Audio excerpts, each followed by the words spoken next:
RCR, la red que comunica y une al Perú.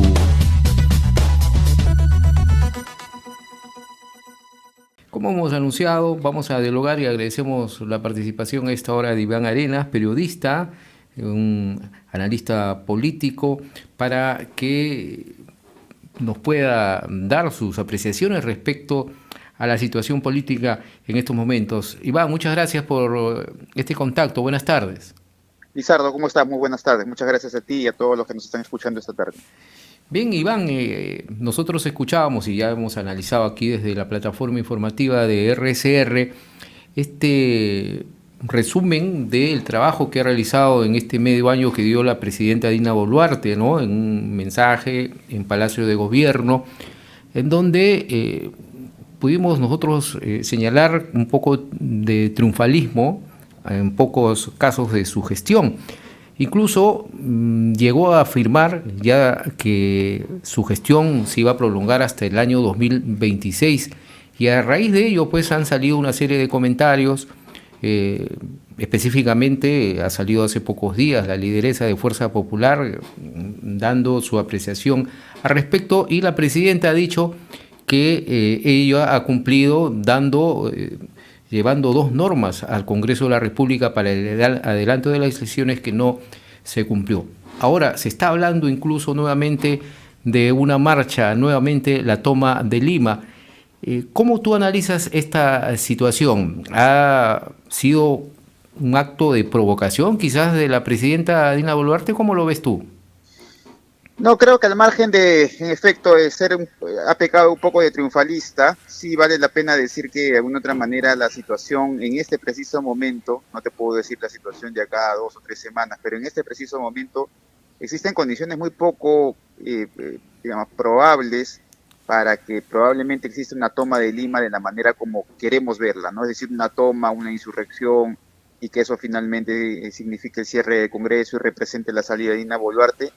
Ese tipo de imagen, de alguna otra manera, que se está vendiendo una toma de Lima, en absoluto va a pasar, ¿no? Lo que existe es, verdad, algunos paros y protestas que se vienen organizando desde ya a través de diferentes organizaciones, pero como te decía, probablemente del 19 al 20, al 21, al 22 o hasta el 28 de julio, donde aparentemente se piensan extender estas nuevas protestas, probablemente lo que suceda es que existan, digamos, peleas, disturbios, pero ninguna toma de Lima como que se cree, ¿no? Es decir, como la salida de Dina Boluarte y del Congreso de la República. Eso no va a pasar por las condiciones estructurales básicamente de las regiones. En las regiones, básicamente en Puno, en las regiones del sur, tienen un problema evidentemente climatológico, inflacionario, no hay inversión privada, no hay inversión, la inversión pública es muy poco. El programa con Punche Perú ha sido básicamente un fracaso. La ganadería, el 50% de la ganadería se ha venido abajo en Puno, en Cusco está el 30%, en fin, lo que tenemos es una crisis económica muy, muy difícil en las regiones del sur, entonces eso de alguna otra manera no pone la mirada precisamente en una, digamos, en una posibilidad de que exista una toma de Lima y de que vengan cientos o miles de personas, ¿no? Millones de personas, como alguna vez se pensaba, ¿no? Eso no va a existir, ¿no? Pero sí, como te digo, va a existir algunas protestas, evidentemente, van a haber algunas marchas en Lima durante esos días. Todo esto con el fin, pues, de presionar al gobierno al gobierno y además al Congreso para que se conforme la nueva mesa directiva y pasar finalmente a un segundo capítulo, ¿no? Estos 6 meses han sido, digamos, de relativa en los últimos meses básicamente es de relativa calma, empezamos muy difícil, ya sabemos todos, pero estos 6 meses, sí, tendríamos que decir, el gobierno ha pecado demasiado no solamente de halagüeño en su gestión, sino además de conformista, ¿no? El programa bandera que ellos tenían para la reactivación económica era el programa Compunche Perú, no se sabe hasta ahora cuáles son los niveles de gasto y de inversión, y sobre todo de esos niveles de gasto y de inversión no se sabe cómo está el avance de los proyectos, en fin, que son dados. La verdad es que ha sido un fracaso total, pero como te digo, el gobierno tiene, afortunadamente para el gobierno, no creo que exista una toma de Lima semejante a lo que se piensa. Entonces, no habría una convocatoria. Si hablamos de Puno, por ejemplo, no habría esa convocatoria. Escuchábamos a algunos nosotros dirigentes, incluso mencionaban ellos que había colectivos sociales que estaban anunciando la movilización de más de 13.000 personas Ujú. y que para ello pues incluso había por redes sociales la información que la Policía Nacional aquí ya se estaba asegurando con más de 8.000 efectivos, ¿no? Esa es la información que se puede ver por las redes sociales. Sí, mira, lo que pasa es que sí va a haber las convocatorias, sí va a haber movilizaciones, sí va a haber las marchas, sí va a haber protestas, eso en ningún momento hay que ponerlo en duda, ¿no? Ahora, que eso pueda afectar al gobierno y que eso pueda representar la salida de Dina Boluarte o la salida del Congreso de la República, eso es muy, muy, muy difícil, ¿no? Es muy difícil, muy remoto, por las propias condiciones estructurales en las que se da este paro. Acuérdate tú que se organizó con mucha pompa y con mucha propaganda el paro de junio y el paro de mayo, no fueron, no pegaron, no tuvieron el impacto que se necesitó, eso era básicamente un fracaso. Lo otro es que si no entran los comerciantes en este paro, si no entran los alcaldes en este paro es muy difícil porque no va a haber el financiamiento para poder extender un paro como estos.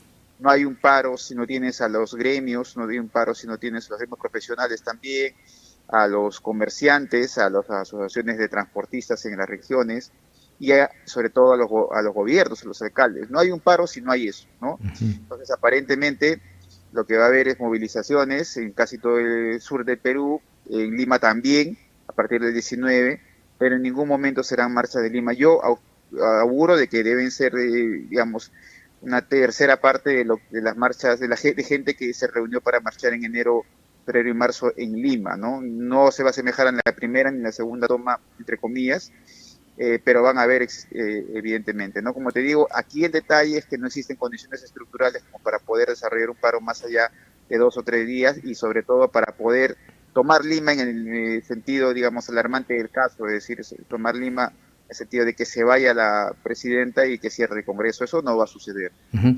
Y esto también, se necesitaría pues una convocatoria masiva y también un financiamiento, ¿no? ¿Quiénes estarían detrás de esto? Tú que tienes bastante conocimiento, por ejemplo, en lo que ocurre en Puno, Iván. Sí, un sector evidentemente, primero vale la pena decir que las comunidades son autofinanciadas, o sea, ellos se financian también, eso es importante poder decirlo. Luego hubieron varios sectores que evidentemente financiaron el paro, las organizaciones de minería, algunas organizaciones, no todas también, de mineros artesanales, alguna sección digamos, de gente que está ligada, digamos, al blanqueamiento de financiamiento y blanqueamiento de capitales, básicamente de inversiones. Lo otro fue en los alcaldes, ¿no? O sea, no puedes entender el paro, el éxito del paro de diciembre hasta enero, febrero, no puedes entenderlo sin los gobiernos locales. Son los gobiernos locales los que de alguna otra manera financiaron, es decir, ellos no te van a dar la plata, pero sí van a poderte, digamos, el equipo para poder remover las piedras, para poder colocarlas en las carreteras. Entonces, ellos pagaron buena parte, financiaron básicamente con logística, con recursos, un sector de la minería artesanal también, un sector de economía ilícita también, vale la pena decirlo, y probablemente también allí algún financiamiento de algunas ONGs, pero no muchas, ¿no? No existió, yo la verdad es que no lo tengo y eso es básicamente, hay que decirlo con toda honestidad del mundo. Yo no veo que haya existido una, digamos, yo estoy en la zona constantemente, no veo que haya existido, ni veo los canales, ni veo además el origen de las fuentes de los bolivianos, ¿no? Los bolivianos sí ejercen bastante presión, evidentemente, a través, básicamente, una presión ideológica, un impacto ideológico, pero no tienen un canal de financiamiento directo, ¿no? Probablemente haya, ¿no? Pero nosotros que recorremos y conocemos la zona no hemos detectado todavía eso. Ahora, la situación también económica en Puno estaría un poco desechando, ¿no?, estas movilizaciones porque ellos han vivido pues ya meses atrás este golpe, ¿no?, a su economía, negocios cerrados. Nosotros conversábamos, por ejemplo, con una comerciante que decía que se había perjudicado mucho y que ellos ya no aguantaban más porque viven el día a día. No solamente eso, mire, fíjese, cerca de 30.000 a 35.000 hectáreas se han dejado de producir, Uh-huh. se han dejado y evidentemente se van a dejar de cosechar. Eso va a implicar que en los próximos meses, entre agosto, septiembre, octubre, noviembre, en la región falte granos y falte tubérculos, que son básicamente los dos productos que son parte de la canasta básica de la familia. Se va a encarecer evidentemente los productos, van a tener que venir desde Cusco, van a tener que venir desde Arequipa. Entonces allí va a haber un problema. El otro problema es el del sector alpaquero, ganadero. El sector alpaquero ha perdido un montón. No hay agua, acuérdate tú, hubieron una periodo de seca bastante intenso en la zona. Entonces el fenómeno del niño también tenemos que ponerlo allí dentro de esa variante. Entonces yo creo que la situación en Puno no está para nada, en absoluto, ¿no? Entonces no hay inversión privada, no hay inversión pública, la inversión pública es muy poca, no existe un shock, digamos, de inversiones a nivel de inversión pública. Se pensaba que esto de Compunche Perú iba a ser, digamos, más rápido. El problema ahí es que la gestión y la eficiencia de gastos todavía se está, digamos, tiene un límite. No hay competencias técnicas a parecer. El Ministerio de Economía y Finanzas no le alcanza todavía la vida, imagínate, para una región, ahora para varias regiones. La situación, digamos, estructural, cuando te hablo de estructura, te hablo de la situación económica, social y hasta política, no dan como para poder hacer en este preciso momento una marcha o una protesta, una toma de Lima más allá de 1 o 2 días de una marcha que pueda poner en jaque la región. Pero hay quienes piensan lo contrario y yo la verdad es que no creo, ¿no? No creo porque además no solamente esto tiene que hacerlo desde la izquierda, porque varios sectores de la izquierda están organizando, sino además llamar a otros sectores diversos, medianos empresarios, mineros artesanales, probablemente también a los alcaldes, a los comerciantes, a los mototaxistas, a gremios de transportistas. Si no tienes a esos dentro de un solo cuerpo, digamos, va a ser muy difícil que esta marcha probablemente sea exitosa, ¿no? Ahora, Iván, ¿cuál es tu opinión respecto a este anuncio que dio y reafirmó, mejor dicho, la presidenta Dina Boluarte, que el adelanto de las elecciones está cerrada? ¿Debe ser así? ¿Debe quedar ello y que dejar gobernar a la presidenta hasta el 2026? El problema es que, mira, fíjate, tú te das cuenta, hay una relativa calma hasta las palabras que dijo Dina Boluarte, luego viene la respuesta de la señora Keiko Fujimori, y luego viene la respuesta también de Dina Boluarte. Hasta ahí hay una relativa calma entre el legislativo y el ejecutivo. Te lo digo esto porque eso tiene que analizarse además porque en los últimos gobiernos ha habido una pelea constante, un boxeo básicamente entre el legislativo y ejecutivo que definitivamente me lleva a la situación de la gobernabilidad en el país. Era muy difícil gobernarlo. Ahora existe cierta, digamos, complacencia de parte de ambos sectores, ninguno de ellos evidentemente quiere irse, pero pasa un tema que es importante, que el gobierno tiene contradicciones internas propias muy intensas, además de intereses entre ellos, peleas entre ellos. En esta situación, el gobierno tampoco está, digamos, siendo un gobierno eficiente, un gobierno, sobre todo eso, un gobierno eficiente, un gobierno eficaz al momento de poder solucionar los problemas inmediatos de la gente, que básicamente son problemas de brecha de cierres sociales, educación, salud, seguridad ciudadana, infraestructura, inversión pública. Eso no existe. Entonces, yo creo que el gobierno, en medida de que venga las próximas semanas o los próximos meses, la gente de alguna otra manera va a sentirse ya inconforme con el gobierno, ¿no? Porque no hay inversión privada, no hay inversión pública. Eso podría representar, porque es parte de todo el análisis, esto puede cambiar, que el tema de digamos, de la posible vacancia o su posible salida de la señora Dina Boluarte no esté cerrado, ¿no? No esté cerrado porque no se ha legitimado, o sea, por una razón sencilla.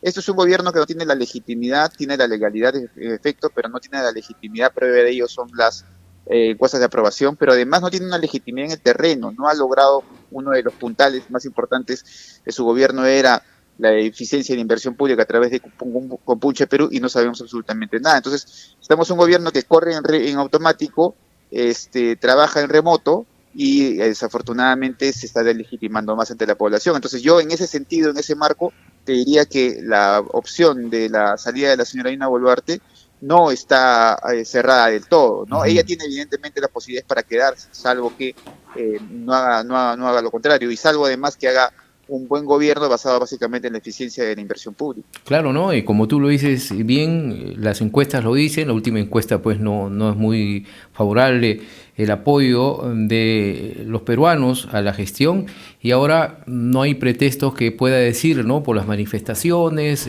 ya ella tiene un tiempo para trabajar. Un ejemplo claro es nuevamente esta situación que se está dando en el sector salud, por ejemplo, ¿no? El cambio de la ministra en un momento muy difícil por el dengue y ahora este nombramiento que se ha dado al nuevo ministro de Salud cuestionado. Ahora incluso están apareciendo, hoy el diario El Comercio publica unas fotografías en donde se vincula con el expresidente Pedro Castillo. Sí, claro que sí, o sea, el gobierno le está haciendo muy mal, la gestión es muy buena, valga la pena decirlo. Alberto Tarola fue o es, perdón, un PCM importante como, digamos, como cable a tierra, como hombre que de alguna otra manera resistió los embates y resistió esta especie de insurrección de una parte de la izquierda que se radicalizó, pero a partir de allí no hemos tenido un gobierno que sea eficiente y efectivo. Como te digo, lo más importante que ha tenido el gobierno en nivel de inversión pública fue presentar con Punche Perú y no lo tenemos hasta ahora, ¿no? También no hay una hoja de ruta en el sur, evidentemente. O sea, el sur tú te vas y conversas, lo he hecho yo, vas y conversas con el gobernador regional de Arequipa, con el gobernador regional de Cusco, de Puno, y te van a decir que no tienen en absoluto una hoja de ruta de por lo menos trabajo entre el Ejecutivo y los gobiernos regionales o en cada gobierno regional, ¿no? Entonces, frente a esa situación, frente a ese vacío, y frente evidentemente a ese vacío de gestión y a las propias contradicciones internas que tiene este gobierno, no sabe de dónde sacar los ministros. Frente a esa situación, yo creo, como te digo, esa opción no está cerrada. La señora Keiko Fujimori se ha dado cuenta también de eso, por eso sale a decir que ella también, su bancada también no ha cerrado nunca la opción esa. Pero como te digo, este gobierno está cometiendo dislates y hierros importantes, sobre todo en el tema de gestión. Este es un gobierno como hace mucho tiempo no tenía otro gobierno, es decir, ningún gobierno, salvo el gobierno de Ollantumala por momentos, pudo tener esa tranquilidad de decir, no lo ha tenido Pedro Pablo Kuczynski, no lo ha tenido Castillo, no lo ha tenido, Sí, pues, bueno, por ¿no? ahí probablemente Sagasti, ¿no? Entonces ella tiene una tranquilidad, no hay una dialéctica, digamos, no hay guerras hasta el fin del mundo entre el Ejecutivo y el Legislativo, y entonces ella tiene todas las posibilidades para incluso ir más allá y hacer las reformas necesarias, ¿no? Porque a este país le faltan reformas necesarias, la reforma del Estado, la regionalización, cómo mejorar la eficiencia pública, en fin, y eso es lo que no tiene, o sea, Claro. eso es lo que no hay, ¿no? Sobre todo recuperar los niveles de inversión privada, ¿no? Para revertir esta disminución de crecimiento económico que estamos viviendo en el país. 80% de la inversión, básicamente inversión total, es inversión privada. Eso significa que este gobierno tiene básicamente no solamente la generación de empleo en manos de los privados, sino además la reducción de la pobreza en manos de los privados. Yo no cierro, además de eso, no cierro la hipótesis de que mañana más tarde, debido al crecimiento, al poco crecimiento de la inversión pública, al poco crecimiento de la inversión privada y al aumento de la pobreza, acuérdate tú, estamos en 27, más de 27%, a la continuación del crecimiento de los precios de inflación en la canasta básica, yo creo deben ser en el mercado, deben ser aún, en el mercado real son aún más, en los mercados populares son aún más, creo yo. Frente a esa situación, yo no descarto que mañana más tarde alguien, digamos, anti-establishment que venga de la izquierda también pueda tomar el lugar que tiene la representación de Pedro Castillo, porque si bien Pedro Castillo está en la cárcel, si bien Pedro Castillo va a ser investigado y probablemente juzgado y probablemente también condenado, si bien el señor tiene ya de un proceso y una vida hecha prácticamente, lo que no podemos negar es que hay un vacío de representación de Pedro Castillo y ese vacío de representación está constantemente tratando de llenarse. Entonces, yo no descarto que mañana más tarde, frente a toda la situación que estamos viviendo, frente al aumento de pobreza, frente a la poca gestión que tiene este gobierno, frente a la poca gestión de sus programas más importantes como temas de inversión pública, frente a la poca, digamos, frente a la falta, más que poca, pero ante la falta y a ser más ambiciosas para poder generar paz social y climas sociales para, por ejemplo, ejecutar más proyectos mineros. Frente a esa situación, yo no descarto que mañana más tarde pueda ver un anti-establishment de izquierda que trate de ocupar el mismo lugar de Pedro Castillo, ¿no? Y repitamos la misma historia en una próxima elecciones, Sí, si es, completamente. ¿no? Y se puede animar incluso porque no lo ha descartado plenamente Keiko Fujimori nuevamente presentarse como candidata. No, claro, claro que no. Y vivamos lo mismo. Puede repetirse, Claro. puede repetirse. En la izquierda, tú conversas con la izquierda que se están aglutinando, están presentándose en listas y están presentándose ya propuestas, en fin. La izquierda han asumido que cualquiera puede ser Pedro Castillo, ¿no? Entonces, si Pedro Castillo lo es, ha sido presidente, un presidente que digamos, todos conocemos, ¿no? Con pocas dotes básicas, ¿no? Bastante primarioso. Si alguien como él puede ser presidente, entonces evidentemente cualquiera puede ser presidente, salvo y teniendo salvo que vaya a pie juntillas a dos temas, ¿no? Uno siendo anti-establishment, anti-Lima, como lo fue Pedro Castillo, y la segunda siendo un antifujimorista en segunda vuelta. Entonces, ya básicamente eso es lo que es la receta para ganar las elecciones de parte de la izquierda, y como en la izquierda todo el mundo quiere ser, porque la izquierda pues cada facción tiene su propia religión, su propia capilla. Entonces la izquierda probablemente se animará más tarde a decir que cualquiera puede ser Pedro Castillo, y mañana más tarde, Dios no lo quiera, le digo de buena manera, tengamos pues a Keiko Fujimori, otro parecido a Pedro Castillo. Y vayamos a votar nosotros el día de las elecciones siempre con esta frase, por el mal menor, ¿no? Desgraciadamente, claro ¿no? Que sí, claro que sí. Bueno, muchas gracias Iván Arenas, periodista, analista político, por esta participación, tu agradecimiento aquí en RCR. Muy amable, un abrazo. Muchas gracias. RCR, la red que comunica y une al Perú.